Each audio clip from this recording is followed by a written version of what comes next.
My grandfather was a railroad man. He had steam in his veins, heart like a firebox, arms as big as a main rod. Oh yeah, he was my idol. Loved that guy. You know what? I still carry his watch. Times do change, though. He's long gone, and railroading's changed, too. Steam's gone, of course, Casey Jones and all that stuff. But you know, my youngest grandchild, that kid is crazy about trains. Big wheels on the main line, tons of steel slicing the wind. I guess it's in her blood, too, just like it is in mine. And she's only 9. If I was a betting man, I'd say that one of these days she'd be working for the Long Island Railroad. That's a line with a lot of tradition. Over 160 years old, the oldest passenger railroad in the entire United States, still operating under its original name.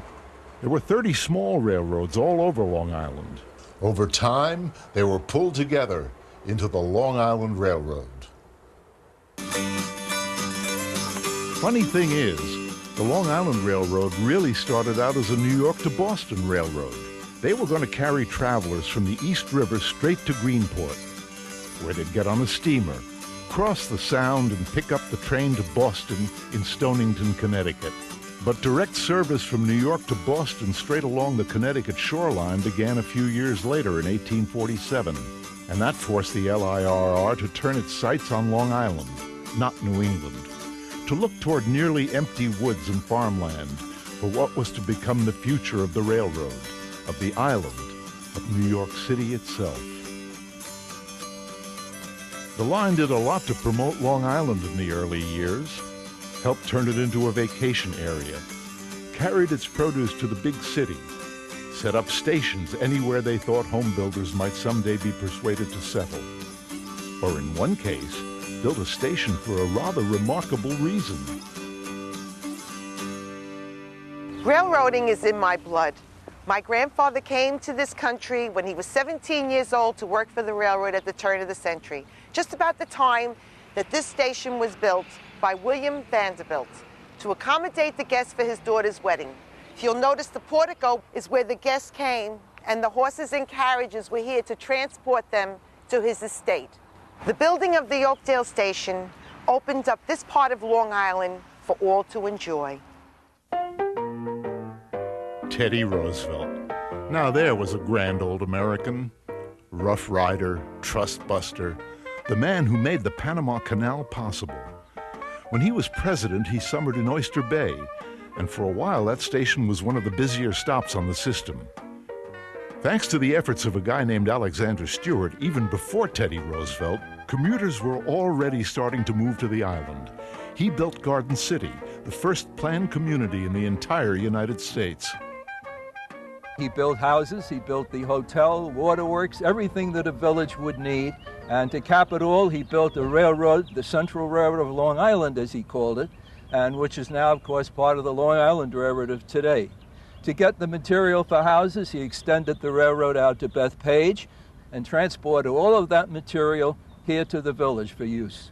Through the vision of A.T. Stewart and men like him and the Long Island Railroad itself, that has made possible the development of Long Island and the creation of many other villages around here. They retired the last steam engine in October of 1955, and the Long Island went 100% diesel and electric. I was there, and I remember it felt like a day when you had one foot in the splendid past and the other in a bright future. But they knew what they were doing. The company had started running electric trains in 1905, which made them real pioneers in that field. But what really put Long Island on the map was the LIRR hammering its tracks through the bedrock under the East River. And by 1910, you could ride all the way from Montauk straight to Penn Station in the center of Manhattan. The old Penn Station had special meaning to a lot of us. In 1943, when I was going away to the war, my granddad came down here to see me off.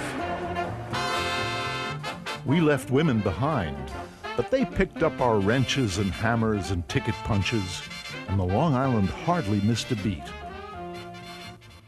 Penn Station. I sure wish Grandpa could see this place today. They get over 200,000 commuters a day coming through here, the equivalent of a full 747 landing every 30 seconds. More travelers daily than they get at Kennedy, LaGuardia, and Newark airports all put together. It's a brand new facility, renovated, enlarged, improved. Elevators, real high-tech destination boards, shops where there used to be nothing but maybe a newsstand, a new waiting room, and a new entrance on 34th Street, and personal touches like roving ambassadors. Railroading has sure enough become a different business, I'll tell you. Did you ever get off a train or a plane or a bus looking for that one friendly face to help you with directions or tickets or information? Well, that's why we are here. We're here to help our customers. Any need for tickets, information, need luggage help, directions, anything. That's what the Ambassador program is all about. You're quite welcome. Enjoy your day now. As the railroad grew in the 1930s, 40s, and 50s, so did Long Island. They boosted each other, you know. Garden City, Massapequa, Port Jefferson, Ronkonkoma. They come from all over Long Island, and they help make this city work. And what helps make the railroad work is modern new facilities like the Camera West Side Yard near Penn Station. They can work on the cars right here between rush hours, while the trains are waiting to go back out, on 31 tracks, where they can service as many as 800 electric cars a day. You inspect, clean, and repair on a daily basis. Took some brave investment to build this yard, but it's worth every penny in greater efficiency and economy. And out here in Queens at the 30-acre Hillside Maintenance Complex, they do heavier servicing and more extensive scheduled inspections. You don't wait for something to go wrong. You catch it before it happens. It's a lot better way of doing the job, and that's what the Long Island's looking for. It's why they spent $2.1 billion between 1982 and 1991 to totally rebuild the railroad. It's a new line today. This is one of the M3 electric cars. They were crucial to the electrification of the main line all the way to Ronkonkoma, reducing travel time to Manhattan by almost half an hour. As branch line manager, an important aspect of my job is to talk directly with customers. I'll listen to their concerns, and I can implement any suggestions that they might have. Hopefully, this personalized service will attract new riders. Used to be you'd have to climb up steps into the cars, which was hard for older people or the disabled. But soon all the stations will have high-level boarding platforms. It's quicker, too. Get 'em in, get 'em out, highball on down the line. A railroad is one big machine that's always in motion, day in, day out. And this one is made up of more than 700 trains every weekday, carrying over 250,000 passengers daily, 134 stations, 1,250 cars and locomotives, 9 branch lines totaling 595 miles of track, bridges, trestles, viaducts, ties, rails. It's a machine with an awful lot of parts, and you don't ever allow a single one of them to let you down. Not if you want to keep your customers, you don't. Sure, steam's long gone, but it's been replaced by clean electricity and reliable diesels like this one.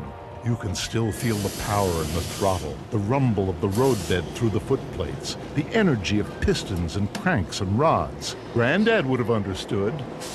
Certainly Marissa does.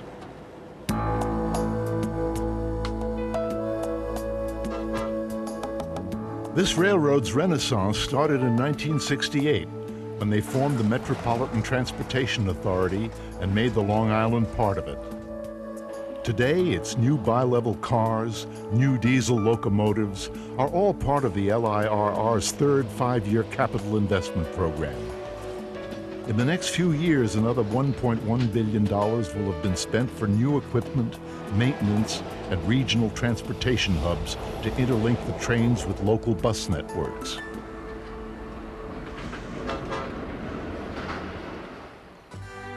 Yeah, this is where it all started. Where those hardy travelers going to Boston boarded the steamer across the Sound. It's a different company now for sure. But the people who run it have a vision of the future just as grand as those old-timers did. There are 6,000 Long Island railroaders dedicated to their customers, to keeping their trains on time and up to date. Trains are a part of America and always will be. Maybe tomorrow even more than they are now. Somewhere there'll always be a train highballing freight or getting customers to work and back home in a comfortable and relaxing way. For some of us, and some who'll follow, there's still a little bit of the romance of the rails. Edna St. Vincent Millay said it best way back in 1921. My heart is warm with friends I make, and better friends I'll not be knowing. Yet there isn't a train I wouldn't take, no matter where it's going.